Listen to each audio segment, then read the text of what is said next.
ठाकरेंना ओळखतो. चांगलं आहे. आणि त्याच्यामुळे तुम्ही जे काही म्हणालेलं आहात, शाळेविषयीचं विधान तुमचं जे होतं, ऐश्वर्याच्या नावाने जी शाळा काढली गेली, माझं अत्यंत स्पष्ट मत होतं. आज मी इथे सगळे आलेले आहेत, हे सगळे मीडियावाले आलेत, तेवढंच कापून बरोबर लावतात. मग आता स्पष्ट मत सगळं पुन्हा एकदा सांगा. माझं अगदी स्पष्ट मत आहे की या सगळ्या याच्यामध्ये मी ज्या वेळेला एखादी गोष्ट मराठी माणसाविषयी बोलतो, महाराष्ट्राविषयी बोलतो, त्यावेळेला तुम्ही मला म्हणता की हा संकुचित विचार आहे किंवा कुठच्याही गोष्टीचं, इतका मोठा सुपरस्टार ज्याला मीही मानतो, कलाकार म्हणून मीही मानतो, मीही त्यांचा फॅन आहे, पण इतका मोठा सुपरस्टार झाल्यानंतर पहिल्यांदा निवडणूक लढवायची वेळ आली त्यावेळेला अलाहाबाद मतदारसंघ निवडला, तो उत्तर प्रदेशमध्ये. एखाद्या राज्याला प्रमोट करायची वेळ आली त्यावेळेला त्यांनी उत्तर प्रदेशचा ब्रँड अँबॅसेडर व्हायची त्यांनी मान्य केलं. हिंदी चित्रपट सोडून इतर चित्रपटामध्ये काम करायची वेळ आली त्याला भोजपुरी सिनेमे त्यांनी घेतले. आणि स्वतःच्या सुनेच्या नावाने कन्या शाळा काढताना देखील त्यांना उत्तर प्रदेशमधलाच भूखंड मिळावा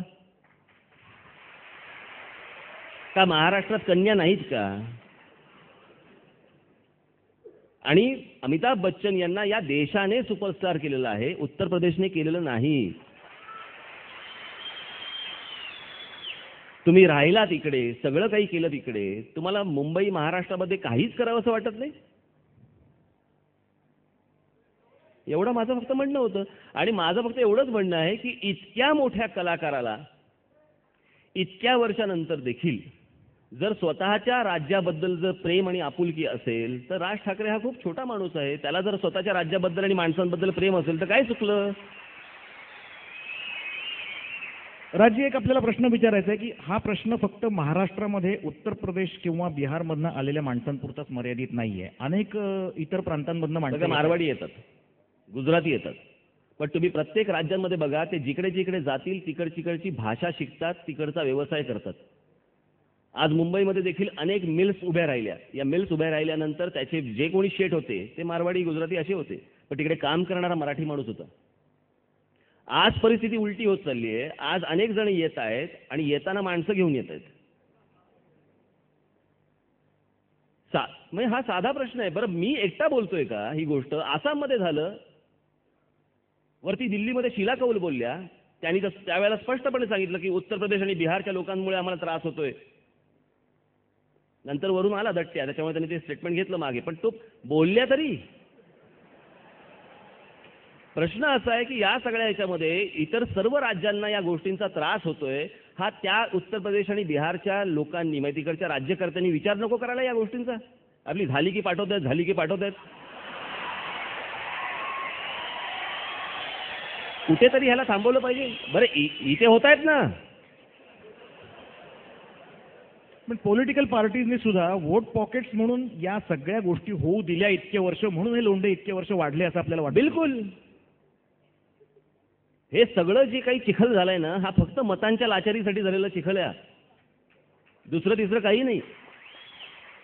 आणि मी काल जे मी माझ्या भाषणामध्ये बोललो, जे मी आत्तापर्यंत अनेकदा बोललोय, की मी हे जी काही गोष्ट बोलतोय ही राजकीय मतांच्या फायद्या तोट्याचा विचार करून मी बोलत नाही. ही केवळ फक्त महाराष्ट्राच्या हिताची फक्त मी गोष्ट बोलतोय. याच्यानंतर मला कोणी मतदान केलं किंवा नाही केलं मला काही फरक पडत नाही.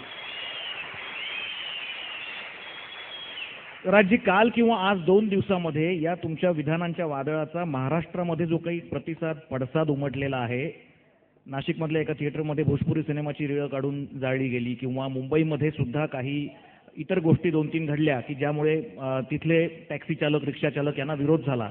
आणि उलटी सुद्धा गोष्ट घडली की समाजवादी पार्टीचा मेळावा चालू असताना मनसेच्या कार्यकर्त्यांवर आज दुपारी लाठीमार झाला. या सगळ्या गोष्टींमुळे एक समाज जीवन ढवळून निघतंय किंवा त्याच्यावर एक विपरीत परिणाम होतोय असं आपल्याला वाटत नाही का? मी एकट्याने का विचार करायचा याचा? हे का घडतंय हे त्यांनी विचार करायचा. हे कशामुळे घडतंय? तुम्ही इथे येणार, इथे सगळ्या गोष्टी साजऱ्या, हे बरं नव्याने सुरू करतायत. मला नाही वाटत उत्तर प्रदेशमध्ये उत्तर प्रदेश दिन साजरा होत असेल. मी कधी ऐकलं नाही. मी होत असेलही, पण हे इतर राज्यांमध्ये जाऊन हे आपले दिवस साजरे करणं ही कुठचं नवीन फॅड आहे? बरं, कसं आहे की ह्याला एक असं आवरण देतात ते एका चांगल्या गोष्टीचं, जसं छटपूजेचं आहे की पूजा आहे. पूजा आहे आमचं काहीच म्हणणं नाहीये, पूजेच्या नावाखाली काय चाललंय? पण राजी ह्याला गिरगाव चौपाटी बंद होते, दादर चौपाटी बंद होते, तुमची जुहू चौपाटी बंद होते, उद्या हे पुण्यात सुरू होणार. नाही, पण या कार्यक्रमांना उपमुख्यमंत्री पण हजर राहतात. हे चालेल. कार्यक्रम शिवसेनेच्या मुख्यालयात सुद्धा होतात. दुर्दैव. दुसरं काय बोलू मी याला? म्हणजे माझ्या आजोबांनी 1922 साली लिहून ठेवलं होतं की या मुंबई महाराष्ट्राचा विचका हे बाहेरून येणारे लोंढे करतील, असं 1922 साली लिहून ठेवलं. याच्यावरती शिवसेनेची स्थापना झाली. सुरुवातीपासून या सगळ्या गोष्टी केल्या गेल्या, हे सगळं फुकट गेलं. मी माझा जर हे बघा, साधी गोष्ट मी कालच सांगितलं की एक शिवाजीराव गायकवाड सारखा माणूस जो कुठे जन्माला आला मला माहित नाही, पण बडोद्यामध्ये होता. बडोद्यामधनं तो तिकडनं गेला, तामिळनाडमध्ये गेला. तामिळनाडमध्ये त्या शिवाजीराव गायकवाडचा रजनीकांत झाला, आणि तो रजनीकांत स्वतःला तमिळ समजतो. तो जन्माने जरी मराठी असला तरी तो स्वतःला तमिळ समजतो.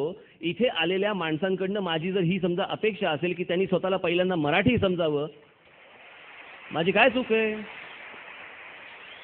APJ अब्दुल कलाम जे आपले राष्ट्रपती होते, त्यांचं अग्निपंख नावाचं पुस्तक आहे. त्या पुस्तकामध्ये पहिली ओळ आहे की एका फलाणा फलाणा गावामध्ये एका तमिळ कुटुंबात माझा जन्म झाला, धर्माने मुसलमान आहेत, पण सांगताना सांगतायत की माझा एका तमिळ कुटुंबामध्ये जन्म झाला. किती स्वतःच्या भाषेविषयी, राज्याविषयी किती अभिमान आहे त्यांना.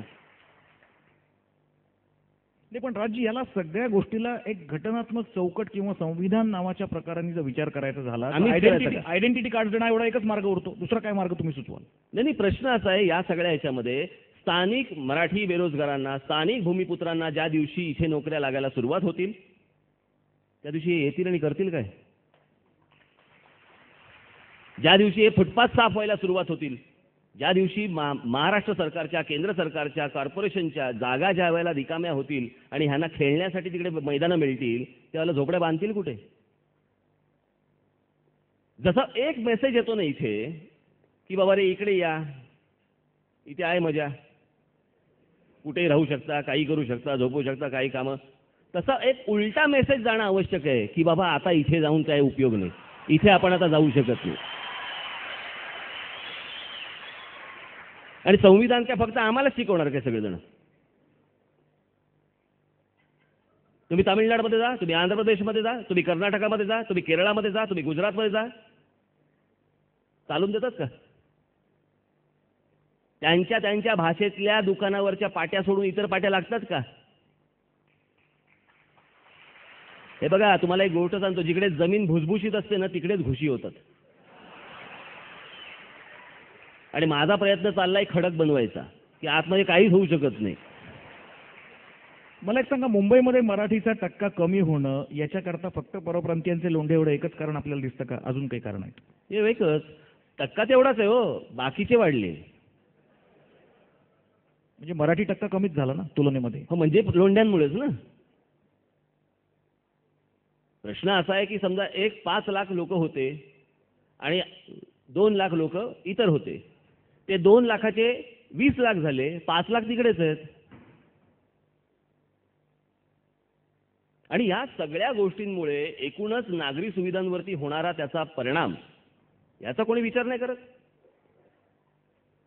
आज मुलांना शाळा राहिलेल्या नाहीत, ऍडमिशनची काय बोंब झाली आहे.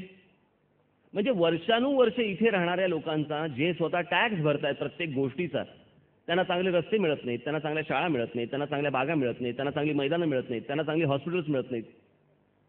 ही कशाची लक्षणं आहेत?